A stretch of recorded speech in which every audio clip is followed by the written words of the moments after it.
안녕하세요 여러분. 경험으로서의 언어 두 번째 영상입니다. 첫 번째 영상에서는 분석 철학과 객관주의에 대해 다뤘습니다. 분석 철학이 객관주의적 성향을 갖고 있다고 말씀드렸습니다.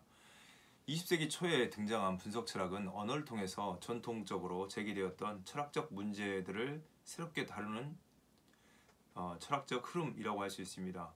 이런 흐름에서 나온 철학자들이 여러 콰인, 데이비슨, 퍼트남, 그리고 로띠가 있습니다. 그 외에도 여러 철학자들이 있는데요. 저희들은 로띠에 대해서 이제 살펴보겠습니다. 로띠의 주제라고 할 수 있는 철학과 자연의 거울, 철학 그리고 자연의 거울, 이 책에서도 본인의 언어관에 대해서 얘기하고, 우연성, 아이러니, 연대성이라는 책에서도 언어에 대해서 또 세계관에 대해서 많이 합니다. 이야기를. 네, 이분 로띠에 관련된 사유들을 그리고 철학적 전개들을 잘 소개한 김동식 교수님의 로띠의 신실용주의에 잘 나와 있습니다. 어쨌든 이 철학적 흐름에서 분석 철학에서 스스로의 비판을 통해서 실용주의로 전해하고 있는 로띠에 대해 살펴보겠습니다. 로띠는 본인의 언어관이 우연적인 거라고 말하고 있습니다. 그래서 언어의 우연성, 로띠와 언어의 우연성이라는 주제로 영상에서 살펴보겠습니다. 이번 영상에서요. 로띠는 뒤와 같은 실용주의적 전해와 실용주의적 부활의 극적 계기를 마련하고 있습니다. 이건 실용주의적 전해라는 영상에서 살펴보았습니다. 실용주의에 대한 새로운 관점을 고조시키는 데 결정적인 역할을 한 철학자가 퍼트남과 함께 로띠입니다. 그리고 최근에는 마크 존슨이라고 체험주의를 이끌고 있는 마크 존슨, 또 다른 분은 슈스터만이라는 분도 있습니다. 미학에서 하고 있는 그분도 있고, 교육학에서는 나딩스가 있습니다. 어쨌든 로띠는 자신을 실용주의자라고 말하고 우리 실용주의자 이렇게 이야기합니다. 그래서 일군의 학자들은 그를 신실용주의자라고 혹은 포스트 모던 철학자로 분류합니다. 니체처럼 망치 철학을 하니까요. 기존의 전통 철학에 대해서 급진적인 비판을 해갑니다. 포스트 모던 철학자들과 함께 두이와 또 비트겐슈타인, 멜로-뽕띠, 대부분 현대 철학자들은 근대 철학을 비판합니다. 로띠 역시 마찬가지입니다. 두이의 관념을 이어받아서 본인도 실용주의자라고 말하고 있고, 물론 실용주의자 입장에서는 실용주의자가 아니라고 말하죠. 그래서 이 로띠를 신실용주의라고 하고 있습니다. 포스트 모던 철학자로 분류하는 사람도 있고요.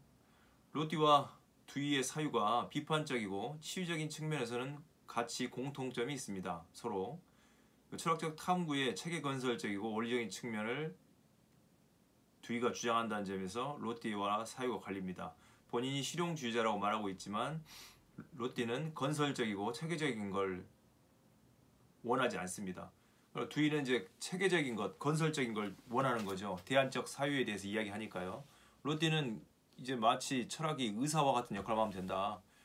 병을 진단하고 처방만 하고 그 다음에 약만 주면 치유되면 되는 거지, 어떻게 살라고 가르칠 수는 없다는 거죠. 그것은 철학의 역할이 아니라는 거죠. 문제점만 지적하고 그 문제점을 지적했으면 그 다음에 어떻게 살 것에 대해서는 본인들이 알아서 살려고 하는 거죠. 로띠는 어떤 대안적 사유를 제시하기보다는 문제점들에 대해서 비판하고 또 지적하고 치유하는 역할, 그런 점에서 두이와 유사하다는 거죠. 두이 역시 전통 철학의 문제점을 지적하고 치유합니다. 비트겐슈타인도 이제 철학적 질병을 치유하는 게 철학자들의 임무라고 생각했거든요. 대부분 철학자들은 그렇죠. 편견과 선입견, 두이의 영어로 하면 선택적 강조에서 벗어나는 거죠. 그래서 철학적 오류에서 벗어나는 것, 비트겐슈타인 같으면 일반성의 열망에 대해서 벗어나는 것, 이게 철학자들이 범하는 오류라고 말합니다. 로띠와 두이 사이의 비판적이고 치유적인 측면에서는 서로 공존하지만 철학적 탐구가 방법론이 있다거나 또 체계적이고 건설적이고 원리적인 측면을 거부한다는 점에서 서로 생각이 갈리는 거죠. 두이와 달리 로띠가 일체의 체계화나 이론화를 거부합니다. 이렇게 거부하고 다만 기존의 체계를 비판하는 것을 자신의 주된 소임으로 삼습니다. 이러한 급진성 때문에 로띠는 두이적 실용주의의 적극적인 계승자라고 본인이 스스로 주장하고 있지만, 그런 주장과는 달리 로띠는 포스트 모던 철학자로 분류되고 신실용주의자로 분류됩니다. 로띠가 주장하는 언어관은 두이의 주장하는 언어관과 다릅니다. 어쨌든 먼저 로띠의 로티가 주장하는 언어관은 편제성, 전체성, 그리고 우연성이라는 세 가지 논제로 이해할 수 있습니다. 언어의 편제성, 전체성, 전체성으로는 두유와 유사하게 되겠죠. 우연성까지도 마찬가지지만 우연성을 강조하지는 않거든요. 어쨌든 편제성, 전체성, 우연성 이 세 가지 논제로 구분할 수 있습니다. 먼저 김동식 교수님의 구분이에요. 언어의 편제성은 우리의 경험이 모두 언어적이라는 점, 언어적 사태이며 우리의 경험이 모두 언어적 사태이며 언어적 해석을 거친 것이므로 결국 언어 외적 존재라는 개념은 인식에 있어서 아무런 의미나 역할도 할 수 없다는 것입니다. 다시 한번요. 언어의 편제성은 우리의 경험이 모두 언어적 사태이며 언어적 해석을 거친 것이기 때문에 결국 언어 외적 존재라는 개념은 인식에 있어서는 아무런 의미나 역할도 할 수 없다는 것입니다. 언어적 해석은 실제나 대상의 존재론적 지위와 역할을 인정하지 않으려는 데 초점이 맞춰져 있습니다. 이로써 로티는 분석 철학의 언어관, 즉 언어의 어떤 실체나 관념을 가리키는 입장을 거부합니다. 다른 말로 하면 객관주의적 언어관을 거부하는 거죠. 본질주의 언어관도 거부합니다. 다음으로 언어의 전체성은 언어의 의미가 단어나 문장 등에 대응되는 각각의 대상에 의해 개념적으로 결정되는 것이 아니라 대응에 의해 결정되는 것이 아니라 그 언어가 사용되는 언어 그물 전체의 구조 속에서 언어가 차지하고 있는 위치에 따라 결정된다는 거죠. 언어의 의미가 대응 관계에서 결정되는 게 아니고 맥락 속에서 결정된다는 거죠. 전체의 구조 속에서 언어가 차지하는 위치에 따라 결정된다는 겁니다. 그 위치가 바뀌면 언어의 의미도 달라지는 겁니다. 그렇지만 객관주의적 언어관에서는 대응 관계에 있기 때문에 항상 언어의 의미, 중요한 건 의미입니다. 언어의 의미가 같을 수밖에 없는 거죠. 그래서 단어의 문자적 의미라고 할 수 있겠습니다. 그런 대응 관계 속에서 각각의 대상에 의해 개념적으로 결정된다고 보았는데 그런 것이 아니라고 로티는 주장하는 거죠. 로티는 어떠한 방법론도 수용하지도 않고 용납하지도 않을 뿐만 아니라 토대주의, 그리고 본질주의, 방법론 등을 해체합니다. 토대주의와 본질주의, 방법론을 해체하는 거죠. 기존의 방법론, 선언적, 초월적 방법론을 거부하고 또 언어의 본질주의도 거부하는 겁니다. 오히려 맥락주의, 어떤 전체론적 관점을 취하는 거죠. 이렇게 방법론, 두이는 경험적 방법을 주장한다는 점에서 로티와는 궤를 같이 할 수가 없는 거죠. 로티는 언어 내지는 언어 철학의 탈초월화를 주장합니다. 언어 철학의 탈초월화. 이러한 앞에 봤던 두 논지의 언어의 전체성과 편제성, 이 두 논제의 귀결은 로티에게 언어 세계가 우연성의 세계로 마무리된다는 걸로 귀결할 수밖에 없게 되는 거죠. 이 두 논조의 귀결은 로티의 언어 세계가 언어관이 우연성의 세계로 마무리됩니다. 즉 언어 전체는 역사적, 문화적 우연의 복합물로서 언어가 필연적인 것이 아니라 아무런 토대나 기반, 본질도 없는 순전히 시간과 기회의 산물이라고 귀결됩니다. 이것이 언어의 우연성을 의미합니다. 언어의 우연성은 다시 반복드리면 역사적, 문화적, 우연의 복합물이라는 거죠.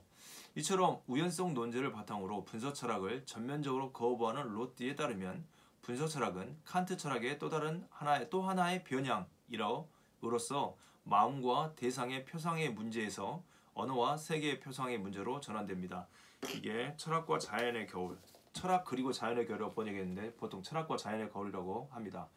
이 우연성 논지를 바탕으로 분석 철학을 전면으로 거부한 로티에 따르면 분석 철학, 앞전 영상에서 보았던 객관주의적 언어관을 주장하는 분석 철학은 칸트 철학의 또 하나의 변형으로서 마음과 대상의 표상의 문제에서 언어와 세계의 표상의 문제로, 그러니까 마음과 대상의 문제에서 언어와 세계의 표상 문제, 이렇게 대응 문제로 넘어왔다는 거죠. 칸트가 마음과 대상의 이렇게 일치, 대응 관계, 표상의 문제로 보았다면 분석 철학은 칸트의 또 하나의 변형이라고 했으니까 분석 철학은 마음과 대상이 아니고 언어와 대상, 곧 세계의 표상 문제로 전환했다는 겁니다. 로티는 근대 인식론이 추구한 단일한 진리 개념 역시 표상 구도라고 분석합니다. 이 구도 안에서 진리의 핵심적인 척도는 바로 표상과 사실의 대응 관계에 있습니다. 대응이라고 할 수 있죠. 로띠는 우리의 세계와 언어, 문화, 그리고 자아의 본성을 모두 우연성으로 규정합니다. 우연적이라고 말하기 때문에 상대주의자라고 이제 비판을 받지요. 우리의 세계, 언어, 문화, 그리고 자아의 본성 모두가 우연적이라고 말합니다. 그래서 우연성을 주장하죠. 우연성, 아이러니, 연대성. 이렇게 말하는 로띠가 이렇게 규정함으로써 대응 개념뿐만 아니라 필연 개념 그리고 절대 개념, 우연성을 강조하기 때문에 필연성 같은 건 없는 거죠. 절대성도 없고요. 이런 개념들 자체를 거부합니다. 대응 관계와 필연성 그리고 절대성을 거부합니다. 로띠에게 언어와 세계는 고정된 것이 아니라 역사적 우연의 산물입니다. 따라서 언어와 세계의 대응이라는 확정적 관계는 기본적으로 성립할 수 없고, 언어와 세계의 대응 구도가 이렇게 확정적으로 성립할 수 없기 때문에 언어와 세계의 대응 구도, 객관주의자들이 말했던, 분석 철학자들이 말했던 대응 구도는 공허하고 무용한 것이 된다고 언어와 아이러니 연대성에서 이야기합니다. 로띠가 우연성을 강조할 때 그 개념 속에서는 단순히 존재론적인 혹은 인식론적인 어떤 이런 것으로서의 필연성이 없다는 것 위에도 언어에 대한 토대나 본질, 기반이 없다는 것을 의미합니다. 그래서 로띠는 반토대주의자와 반본질주의를 함축한다고 할 수 있겠습니다. 반토대주의고 반본질주의죠. 언어는 1차적으로 역사, 문화의 우연성을 거쳐 우리에게 전달된 일련의 습관적인 사용의 결과라고 봅니다. 로띠의 언어의 우연성에 대한 강조는 우리가 더 이상 어떤 것도 섬기지 않고 아무것도 신적인 것으로, 신적 관점이죠. 신적인 것으로 취급하지 않으며 무엇이든 시간과 기회의 산물로 취급하기를 바라는 것입니다. 이렇듯 로띠의 언어관, 로띠의 우연성적인 언어관, 로띠 언어관은 분석 철학의 협소한 언어관을 비판하는 하나의 틀을 제공해주고 있습니다. 본인도 분석 철학자였는데 그 본인의 스스로의 비판을 거쳐서 실용주의로 전해하고 본인의 언어관은 우연성을 강조하는 언어관을 갖고 있습니다. 그래서 분석 철학이 협소한 언어관을 비판하는 틀을 제공해 줍니다. 나아가 로띠 언어관은 언어의 활동과 상상력의 역할과 언어의 활동에 있어서 상상력의 역할과 감성적, 비인식적인 언어의 기능이 언어의 이해와 우리의 문화에서 차지하는 중요성을 부각시키는 것에 기여하고 있습니다. 그의 언어 활동이 중요하다는 거죠. 상상력의 역할, 그리고 감성적, 비인지적인 언어 기능이 언어의 이해와 우리의 문화에 차지하는 중요성을 부각시킨다는 것, 그리고 그거에 기여하고 있습니다. 아울러 로띠의 언어관은 언어의 분석을 통해 철학의 문제를 해결하거나 치유 및 해소할 수 있다고 주장한 분석 철학자들의 어떤 편협한 철학관을 해체하는 데 기여하고 있습니다. 이러한 로띠의 시각은 언어에 대한 분석 철학의 그릇된 가정을 지적했다는 긍정적인 측면이 있습니다. 그렇지만 그럼에도 불구하고 로띠의 언어의 우연성 논제, 이 논제가 너무 급진적이기 때문에 언어와 의미의 본성에 관한 중요한 사실을 가리고 있는 거죠. 언어와 의미, 언어의 의미의 본성이 어떻게 이루어지는지에 대한 중요한 사실을 가리고 있다는 겁니다. 그 언어는 로띠가 생각하는 것보다 훨씬 더 안정적인데 우연적인 걸로 했기 때문에 그 안에서 어떤 보편성은 아니지만 어떤 일반성을 도출해내기가 어려워지는 거죠. 그래서 우리의 의사소통에서 드러나는 경험의 공공성, 일반성 혹시 이런 거죠. 경험의 공공성은 이것까지도 본인이 연대성을 이야기하지만 어떤 공공성이 무너지는 겁니다. 경험의 공공성은 단순히 무제약적인 우연의 산물이 아니기 때문에 그러는 거죠. 우연의 산물이라고 하면 계속해서 합의를 거쳐야겠죠. 합의를 거치고 우연적 합의의 산물인데 이미 합의한 것도 또 합의해야 되는 어떤 그런 문제점을 갖고 오는 거죠. 무제약적인 우연적 합의의 산물이다. 언어적 합의가 우연이라는 로띠의 주장은 특정한 합의에 도달하는 예측 가능한 법칙적 방식이 존재하지 않는다는 의미에서는 옳습니다. 로띠가 말하는 게. 그렇지만 이를 근거로 모든 언어의 현상을 전적으로 우연성으로 특징 짓는 것은 성급한 결론이라고 할 수 있는 거죠. 로띠의 이런 성급한 결론은 의미와 진리, 그리고 합리성, 선, 옳음 등의 문제에 관한 어떤 공통적인 기준도 가질 수 없게 만드는 언어적 허무주의라는 위험한 시각으로 전락할 수 있는 우려가 있습니다.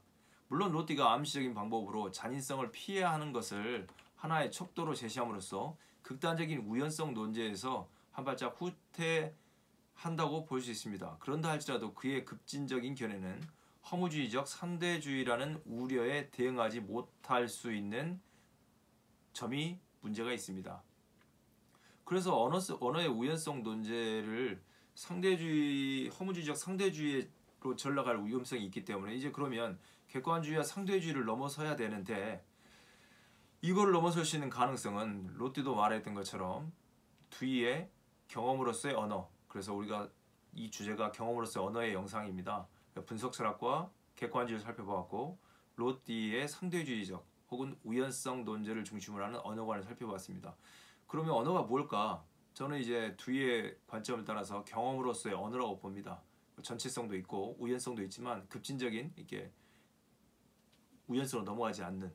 그래서 이 다음 영상에서는 경험으로서의 언어, 경험과 언어의 관계에 대해서 다시 한번 고찰하는 영상으로 만나 뵙겠습니다. 수고하셨습니다.